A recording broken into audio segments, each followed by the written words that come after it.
Okay. Be able to see our speaker. It's running right now. Yes. Here, let me use this. So pick up on it. Well, ladies and gentlemen, it's definitely my pleasure to be able to introduce our guest today. Is that better? Thank you, John. It's a pleasure to introduce our guest today. Jacob G. Hornberger is a fellow Texan. Many of you don't know that I'm from Texas. But, so is Mr. Hornberger. He is from Laredo, yes, and has a speech for us today, which is entitled "Advancing Liberty by Adhering to Principle." He's a very strict libertarian, I would say. So we're going to get the real thing from him today. And shall I tell you a little bit about his background? He got a BA from the Virginia Military Institute and his law degree from the University of Texas. He spent 12 years as a trial lawyer and then decided, what did you decide? You decided to spread your philosophical learnings over the years, I suppose, and became an adjunct professor and started the what's it called, the Future of Freedom Foundation. Exactly. Is a radio talk show host or co-host, and has spread the word far and wide. So with no further ado, I'd like to introduce, give him a warm welcome, Jacob G. Hornberger.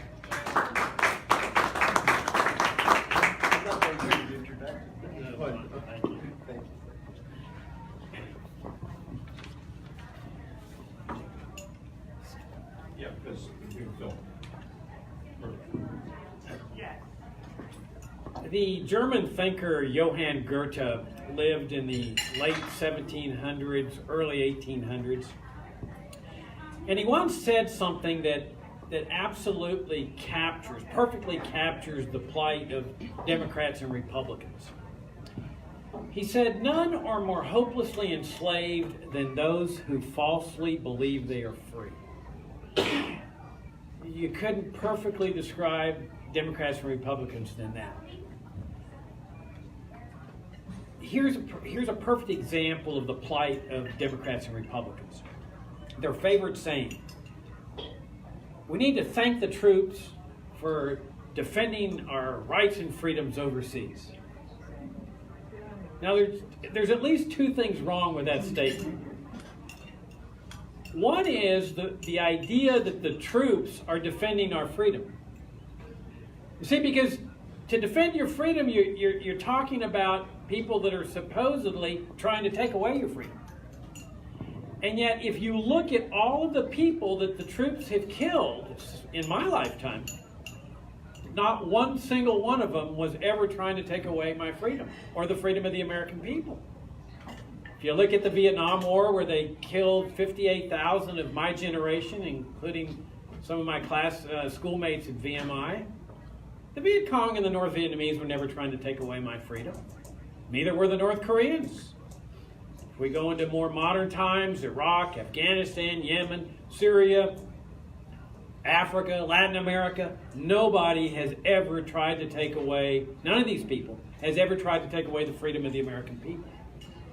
Even the 9/11 attacks, they weren't trying to take away our freedom. They were retaliating for what the U.S. government had done in the Middle East prior to that time.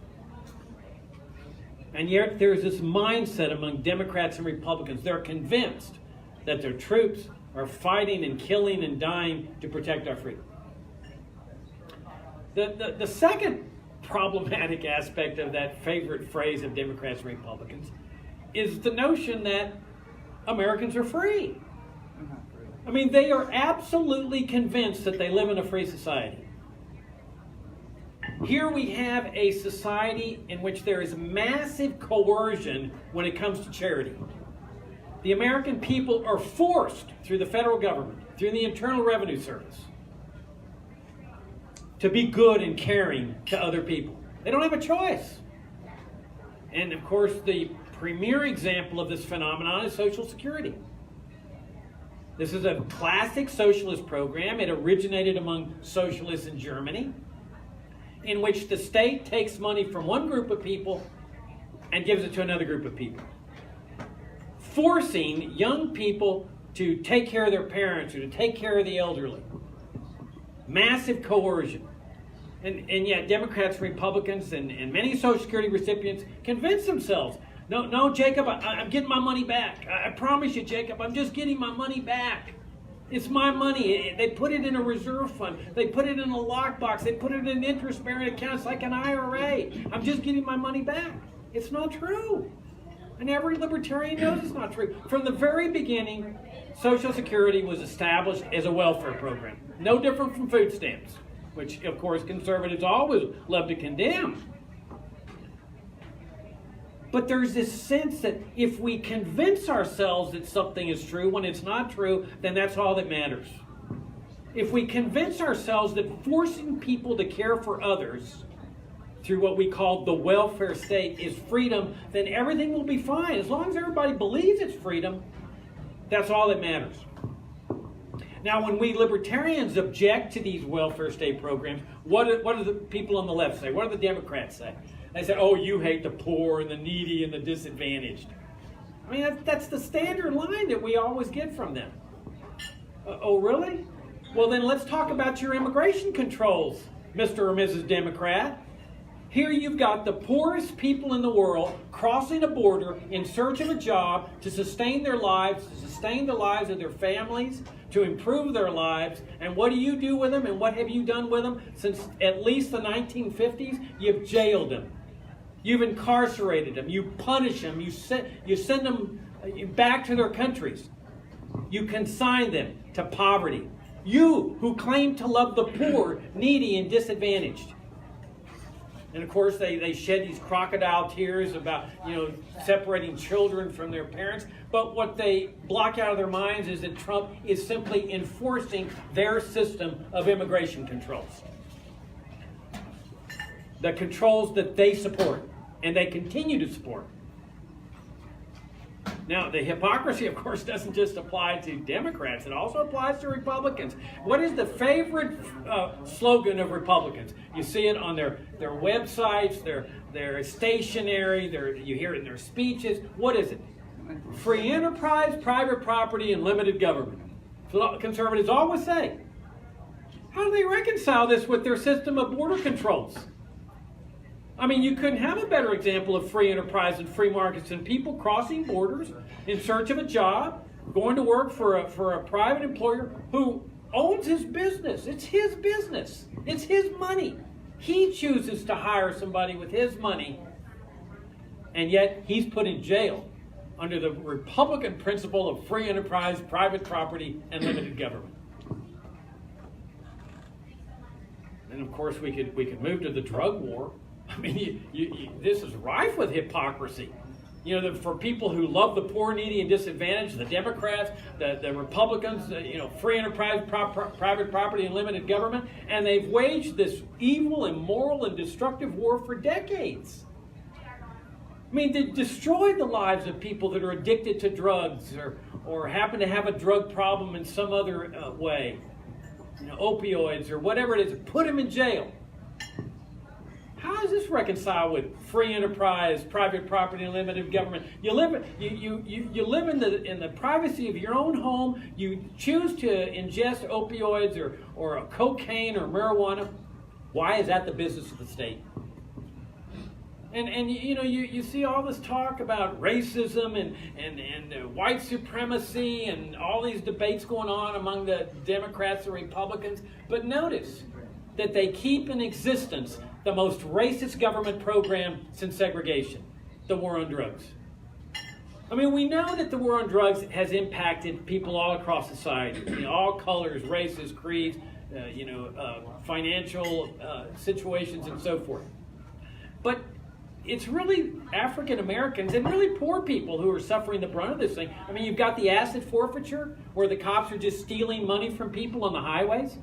It's just classic highway robbery.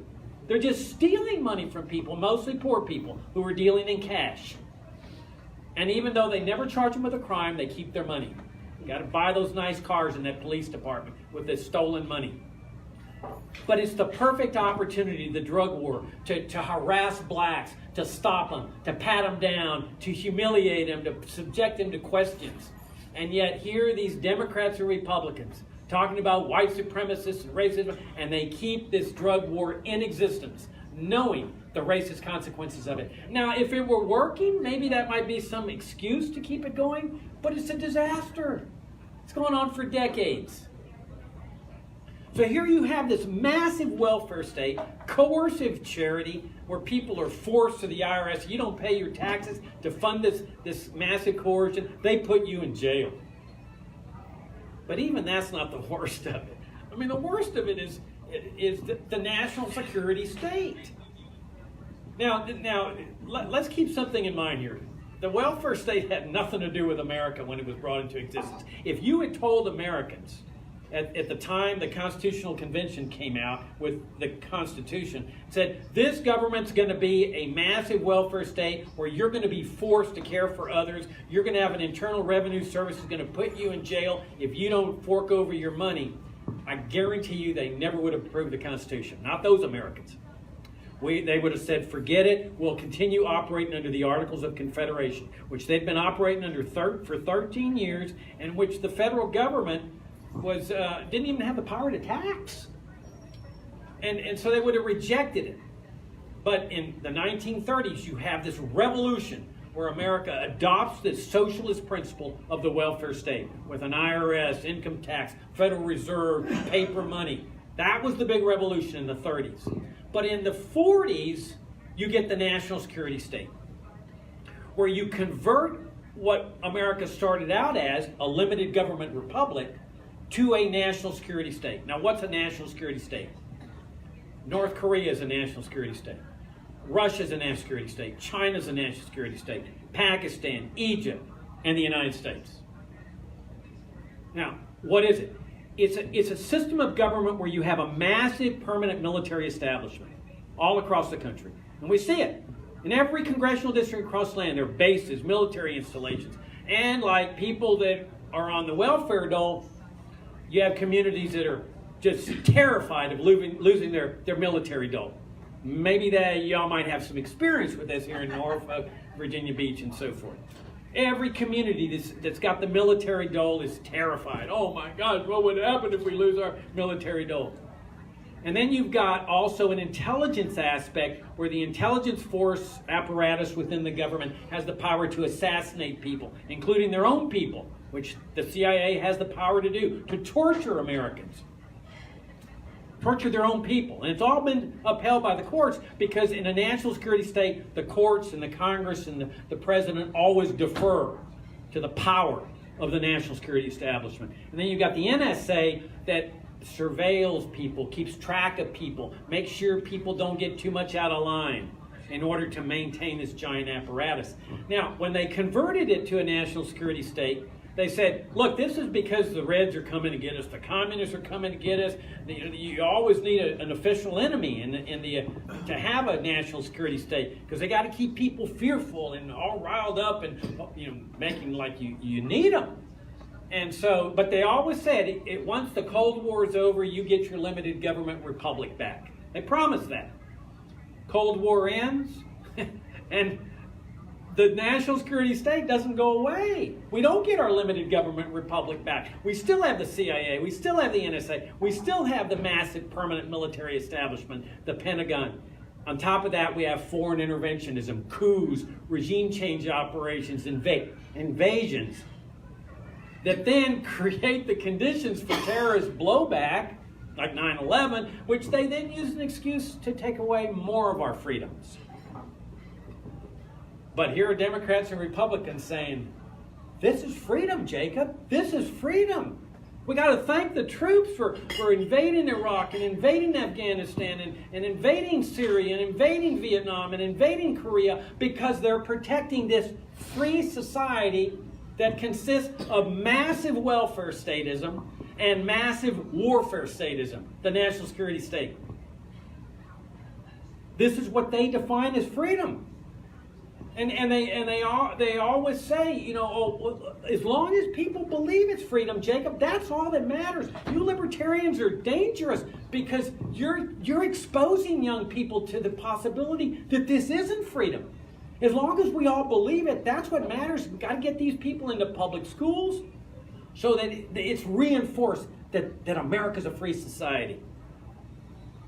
Well, except that any psychologist will tell you that when you live a life that denies reality, that lives the life of the lie, you're going to have an impact. It's going to have an effect. It produces psychoses. And so, you know, this silly debate, is America great or not? I mean, it's the height of silliness. Everybody's ignoring the fact that here we live in a society where there is massive drug addiction. We know that because they're still waging the war on drugs. And now it's extended out to opioids. We have massive alcoholism. Surprised they haven't made that illegal again. Ever-growing suicide rates. Unexplained mass killings.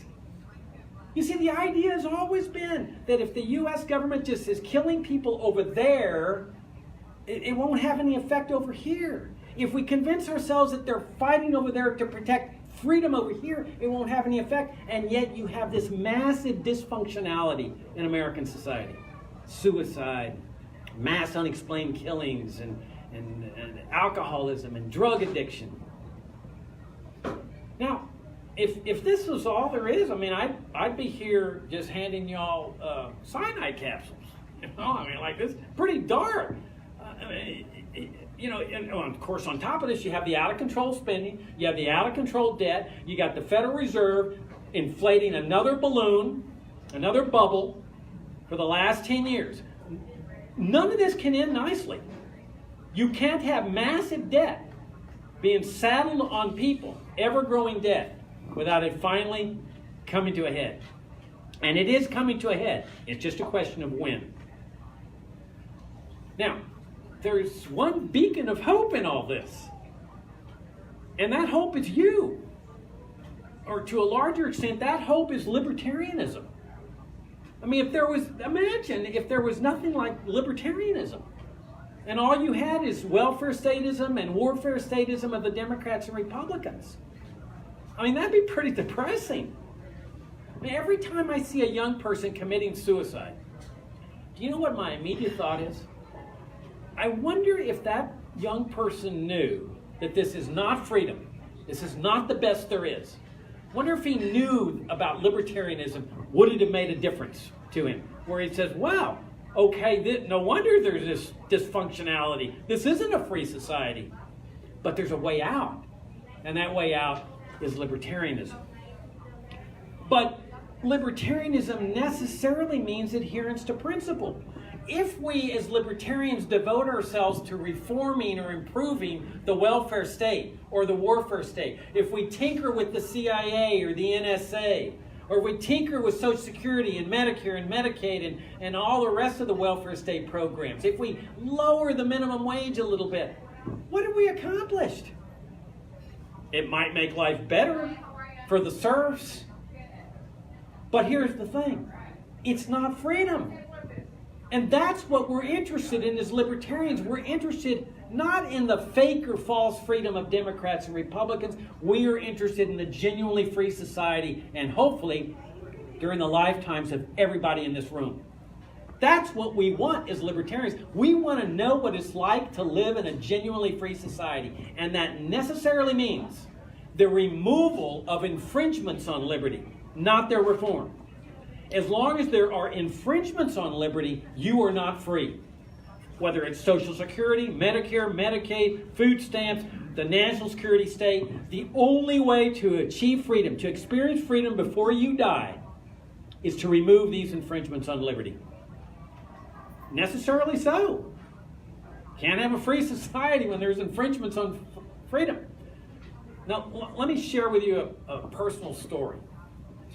Many years ago when I started the Future of Freedom Foundation, and by the way, I invite you guys to subscribe. We've got a great daily newsletter.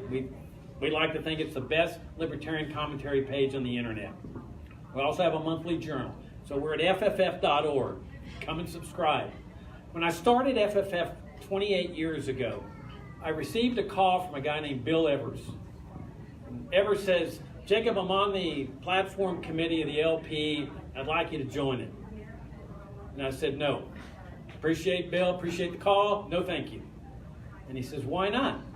And I said, because it's a political organization. They're watering down the principles. They're trying to get votes. I'm not interested in that. And he says, how much do you know about the LP? And I said, I don't know anything about the LP. I just know they're a political party. They're going to be watering down the principles in order to get votes. He says, have you ever read the party platform? I said, no, I don't need to read the party platform. I can tell you what it already says. And he says, can I send you the party platform? Would you read it? And I said, okay, send it on. Of course, I'm so skeptical. So a few days later, it arrives in the mail, and I start reading this thing. I was bowled over. I mean, I was absolutely astounded. I couldn't believe it. This was a pure libertarian manifesto. Abolish Social Security, abolish Medicare, separate healthcare and the state, abolish public schooling, separate school and state, dismantle the national security state, get rid of the CIA, the NSA, the big permanent military establishment, stop foreign interventionism. I was so astounded and so shocked. I picked up the phone and I called Bill and I said, I'm sorry. I'm wrong. It would be an honor to serve on the platform committee of this organization.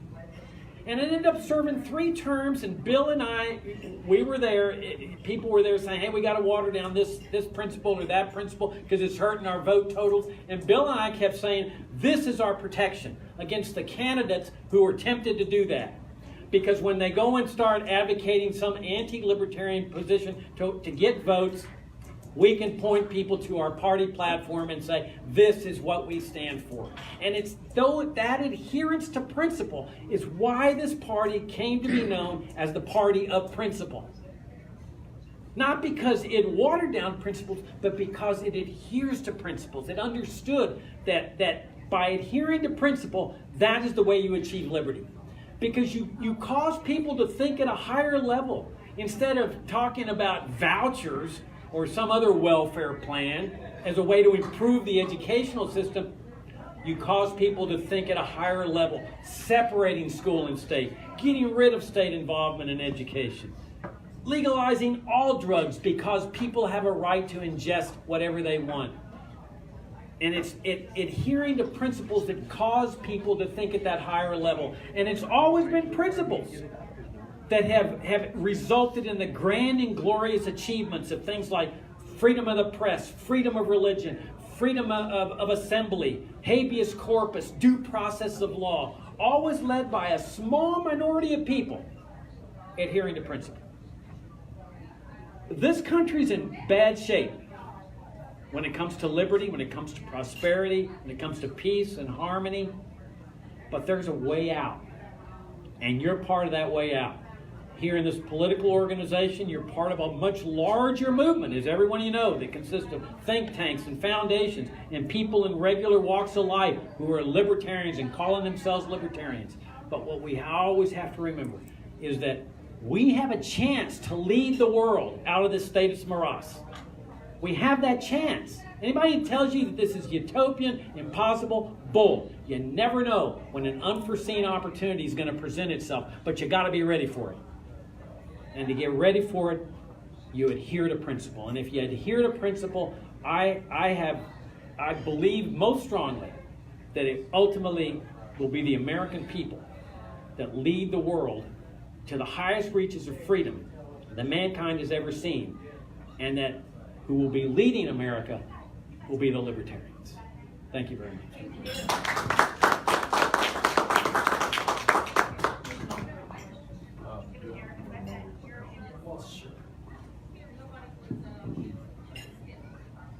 So, should you entertain some questions? Yeah, absolutely.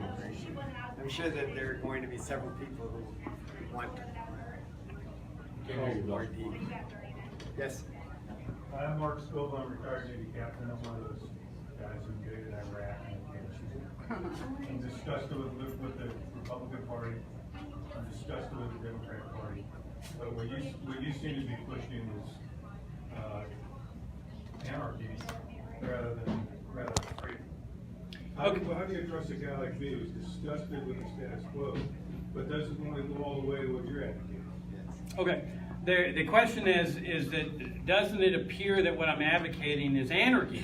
And he's saying, how can we maybe do something less than anarchy? Okay, well, the libertarian movement, as I'm sure most of you know, is divided into two parts, and there are what are called the anarcho-capitalists, and they believe that you don't need government, you can just have a total free market and private defense forces and so forth. I am not one of those. I'm not an anarchist. I'm an advocate of limited government. But you see, the welfare state and the warfare state have become so dominant in our lives, the national security state, that when we talk in terms of dismantling the illegitimate functions of the government, that looks like anarchy because it's such a big part of our lives. But if you just dismantle the illegitimate functions, then you're left with a very limited government framework. The example of this is 1800s America. My favorite period is like late 1800s. Okay, not pure libertarian. We know it wasn't pure libertarian. There was Jim Crow laws coming into existence. There was the Chinese Exclusion Act, the first Immigration Control Act in 1882. There's the Spanish-American War in 1898. But here was a society with no income tax, IRS, Social Security, Federal Reserve, paper money. They use gold and silver coins as their official money. No big permanent military establishment, no CIA, no NSA. I guarantee you there was a federal government throughout this time. There were no immigration controls either. So you can have a limited government republic, and that's what I'm advocating, a limited government republic, not anarchy, that is based on the idea of people keeping everything they earn and they decide what to do with it. No mandatory welfare at all. And that's the system essentially Americans were living under, with exceptions. There was tariffs and so forth in late 1800s. But the reason I point to that era is to say this is possible. You can have a limited government republic and a free market system. So what I'm saying, let's start with that as our baseline and build on it. Now, was it perfect? No, women didn't have the right to vote and there were other violations. But I'm talking about a minimum baseline for freedom and limited government.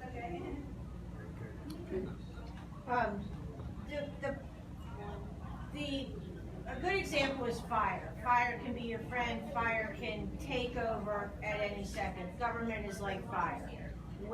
But the big problem, like Ron Paul says, we can't have open borders and we can't have the welfare state.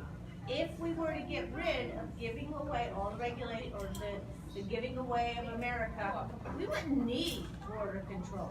So the two kind of work in tandem. The same thing with drug abuse. A lot of the big problem with drug abuse, and I personally think a lot of the big problem with the suicide rate. Why is that there? The drugs that the pharmaceuticals are introducing into America, or the world probably, and the pockets of the politicians are being lined by who? The pharmaceuticals.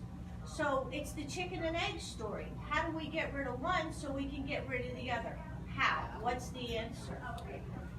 The first thing every person's got to ask himself, including every libertarian, is what does it mean to be free?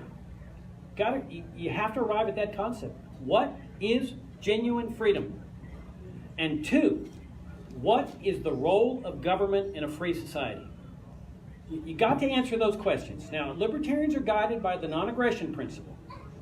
Anything that's peaceful, that's what freedom is. You have a right to do anything you want so long as your conduct is peaceful. As long as you don't initiate force against another human being with murder, rape, stealing, fraud, and so forth, you are free to do whatever you want. Now, the question is, should libertarians abandon their principles because statists have imposed some statist programs over here? Should libertarians join up with the statists until the statists decide to dismantle their statist programs? And I say libertarians should never abandon their principles. They should never join up with the statists because that's what they want. They want to make themselves feel good that there's people that are now joining up with them on their status programs. So the argument can be made, Jacob, we can't legalize drugs until we get rid of Medicare and Medicaid. Because my gosh, think of all the drug addicts that are now going to go on Medicaid. That's going to mean higher taxes for us. I say nonsense. It's wrong to be putting people in jail for ingesting harmful substances. That is not a legitimate role of the state. And therefore, we have to stick with those principles, legalize drugs, let the chips fall where they may. If it starts to burden Medicaid, let's abolish Medicaid. Same with open borders. The question has to be asked, is it consistent with libertarian principles to cross a border? When people cross from Maryland into Virginia, they are not violating anybody's rights. The mere act of crossing a border does not violate rights. And so we have always stood as libertarians, the right of people to move, freedom of movement, freedom of travel. Americans didn't even have passports in the 1800s. They didn't believe in passports. They had total freedom of travel, freedom of movement, open immigration for some 100 years because they understood that this is a fundamental right, the pursuit of happiness. It's a God-given right. It's in the Declaration of Independence. Question is, as Milton Friedman said, and you're alluding to, can you have open borders in a welfare state? Of course you can. Now, does that mean that immigrants should go on welfare? You can structure it. If you're going to have a welfare state, they can structure it so that people that come from foreign countries don't go on welfare. But if they say, which is very unlikely, oh, any foreigner can come here and get on welfare, that worse, that's going to mean higher taxes. Does that mean that we, because as libertarians, we should abandon our principles because it might mean higher taxes? I say perish the thought. And here's the final thing. When you open the borders and people are free to move and travel back and forth, that very well could be the impetus that people have for dismantling the welfare state. Finally saying, hey, we're not going to support foreigners, let's dismantle the whole thing. But the most important question that every libertarian has to answer for himself, should I abandon my principles for the sake of expediency? Should I join up with the status on any particular issue because it's going to pinch me in terms of higher taxes? I say once you do that, your cause is lost. Because how can you have any respect for a movement that calls itself the party of principle if you're going to abandon your principles when they start to pinch? Robert? Mr. Hornberger, once upon a time in this nation, our Judeo-Christian organizations took care of all the charitable issues of those days and it's supposed to be these days, whether it be mental retardation, physical disabilities, whatever. People who could not take care of their children, the church helped them. Today, that's not going on. The government has replaced the church. And as a result, when you take money by force from one person to give it to another, it's no longer charity. How do we address those issues of children who say are born severe and profound and their parents simply cannot take care of them financially? Who then becomes responsible for helping that child or children? Okay, do I need to repeat the question for the audience or no? I think they probably... They can hear? Okay, perfect. All right. You hit the nail on the head, Robert. I mean, you're talking about the right of people to make these choices. Should I care for my neighbor? That kid over there's got Down syndrome. His parents don't have any money. Should I help them? There's a kid that wants to go to college, and he doesn't have the money. His parents don't have the money. He's doing a fundraising drive. Should I donate to that cause? The perfect example is when you're standing in line at the grocery store and the cashier says, would you like to donate $1 to such and such cause? You have a right to say no. This is freedom. This is what when God gives people free will, He is entrusting human beings with the right to say no. Now, if God entrusts human beings, what authority does the state say, we don't trust human beings? We don't think people will care for that kid with Down syndrome. We don't think that children will take care of their parents. We don't think people will do this. We need to force them to do this. We need to take away this concept of free will that God endowed in every person. You're right.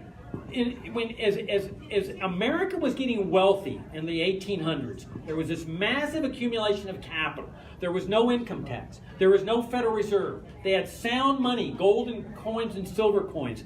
You have a rising standard of living. You had very wealthy people too, but you had a rising middle class. You had poor people becoming wealthy people. And you had the greatest outburst of voluntary charity. Charitable groups here and charitable groups there. And that's how the women's rights movement got going, because there was people funding these things. People were able to do this. So there's 2 points here. People have a right to make charitable decisions on their own. That's why we need to dismantle these programs, not reform them. An example of this is slavery. Okay, let's assume you live in Virginia 1850. Okay, you might devote yourself as a libertarian to improving the lives of the slaves on the plantation, right? Fewer lashing, shorter working conditions, shorter working hours, better health care for the slaves. Okay, yeah. Would you be doing the slaves a benefit? Absolutely. I mean, from a slave standpoint, say thank you very much. But let's be clear about something. It's not freedom. And that's what we're talking about under the serfdom society in which we're living. As much as you want to improve, or might want to improve Social Security, Medicare, and Medicaid, welfare statism, it's not freedom, no matter how much you improve it. Freedom is the right to decide for yourself what to do with your own money. Should you be trusted to whether you can take care of your parents if they're in need? I don't know. But I know this. You have a right to make that decision on your own. The state has no legitimate authority of forcing anyone to care for anyone. Further questions? We certainly have time. I'll go into my question further. I believe, and I certainly don't think that we need to lighten up on our principles. One factor that is clearly missing in society today is morality and the equation of God.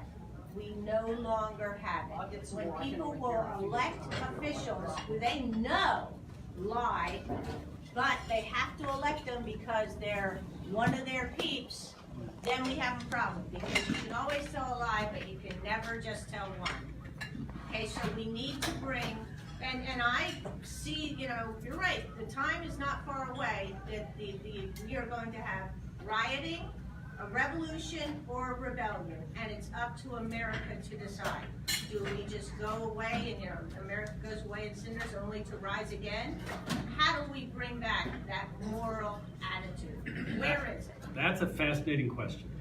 Because I agree with you, but I think that when you surrender your conscience to the state, that's the deep slide into immorality.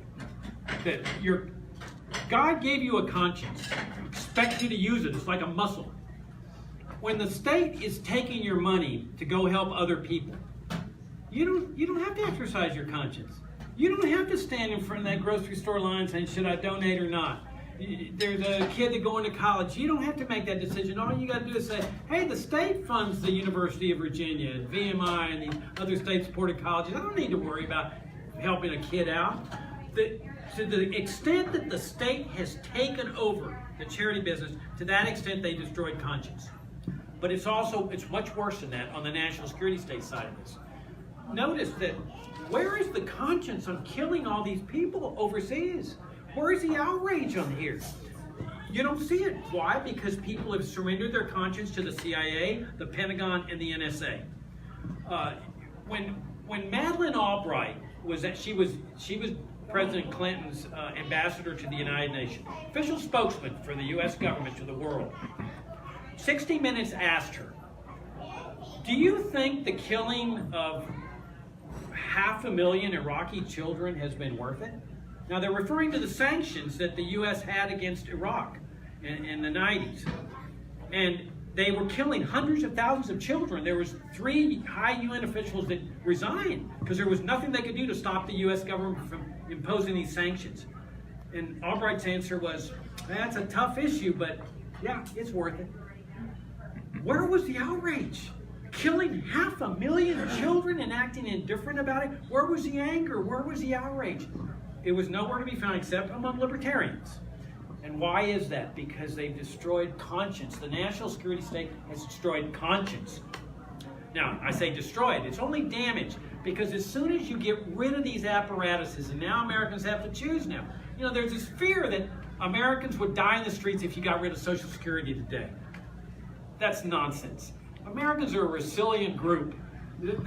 People would react, they would respond. You got rid of Medicare today, doctors would help out people with pre-existing condition, because now you got no more income tax anymore. All of a sudden doctors found making a lot of money, they can afford to help out poor people. My dentist has free dental, there's no Medicare for dental care. My dentist has a free dental care day where they give free dental care they rotate with other dentists. That's the kind of society we're looking at. That's what brings back conscience. And when people are bringing back conscience, guess what? Higher levels of morality, because people are now having that struggle. Should I do the right thing? Should I not do the wrong thing? So what I'm advocating is by adhering to principle and restoring a genuinely free society, that inevitably nudges people to higher levels of right conduct and sense of morality. It's freedom that's the key. You know, conservatives say we need to get morality first. Americans aren't prepared to be free. They're not moral enough. You got to free people with the faith that freedom nudges people to morality. But that doesn't guarantee it. Okay, thank you guys. Appreciate it. People sometimes say, oh, you just preach to the choir. And I say, well, that's not exactly true. But anyway, isn't it great to preach to the choir? I love it. So thank you very much. Thank you.